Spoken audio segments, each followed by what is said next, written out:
ഇന്ന് വെള്ളിയാഴ്ചയും പ്രദോഷവും തിരുവാതിര നക്ഷത്രവും ഒന്നിച്ചു വരുന്ന ദിവസം നമ്മൾ വീട്ടിൽ അല്ലെങ്കിൽ ക്ഷേത്രത്തിൽ പോയിരുന്ന് മഹാമൃത്യുഞ്ജയ മന്ത്രം ജപിക്കുന്നത് വളരെ വളരെ നല്ലതാണ്. ശ്രീരുദ്രത്തിലെ ഏറ്റവും പ്രധാനപ്പെട്ട മന്ത്രമാണ് മഹാമൃത്യുഞ്ജയ മന്ത്രം. ഇത് ഋഗ്വേദത്തിലും യജുർവേദത്തിലും ഒരുപോലെ കാണപ്പെടുന്നുണ്ട്. മൃത്യുഭയം അകറ്റാനും ആയുരാരോഗ്യ സൗഖ്യത്തിനും വേണ്ടിയിട്ടാണ് നമ്മൾ ഈ ഒരു മന്ത്രം ജപിക്കുന്നത്.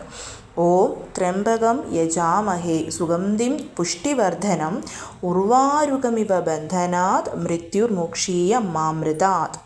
ഇതിൻ്റെ അർത്ഥം ത്രംബകം യജാമഹേ, 3 കണ്ണുകളുള്ള തൃക്കണ്ണുള്ള മഹാദേവനെ ഞങ്ങൾ ആരാധിക്കുന്നു. സുഗന്ധിം, സുഗന്ധമുള്ളവനും. പുഷ്ടിവർദ്ധനം എന്ന് പറഞ്ഞാൽ ഭക്തരെ അഭിവൃദ്ധിപ്പെടുത്തുന്നവനും. ഉർവാരുകമിവ ബന്ധനാത്, വള്ളിയിൽ നിന്ന് പാകമായ വെള്ളരിക്ക തനിയെ വേർപെടുന്നതുപോലെ. മൃത്യുർ മുക്ഷീയ, എന്നാൽ മരണത്തിൽ നിന്ന് ഞങ്ങളെ മോചിപ്പിക്കണമേ.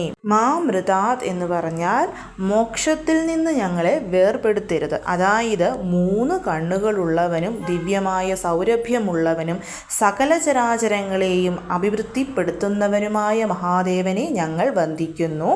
നന്നായി പഴുത്ത വെള്ളരിക്ക ഒരു പ്രയത്നവും കൂടാതെ അതിൻ്റെ വള്ളിയിൽ നിന്നും തനിയെ അടർന്നു മാറുന്നതുപോലെ അനായാസകരമായ മരണം നൽകി ഞങ്ങളെ സംസാരമാകുന്ന ബന്ധനങ്ങളിൽ നിന്നും മോചിപ്പിക്കണം.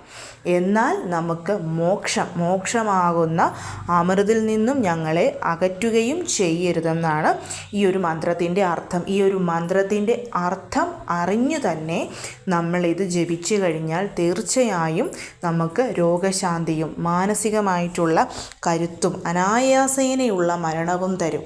അതാണ് ഒരു മനുഷ്യന് വേണ്ടത്. എത്രമാത്രം പണവും സ്വർണവും ബന്ധുക്കളും ആരോഗ്യവും ഒക്കെ ഉണ്ടായാലും അവസാന കാലത്ത് അനായാസേനയുള്ള മരണം, അതാണ് ഒരു മനുഷ്യന് വേണ്ടതെന്ന് പറയുന്നത്.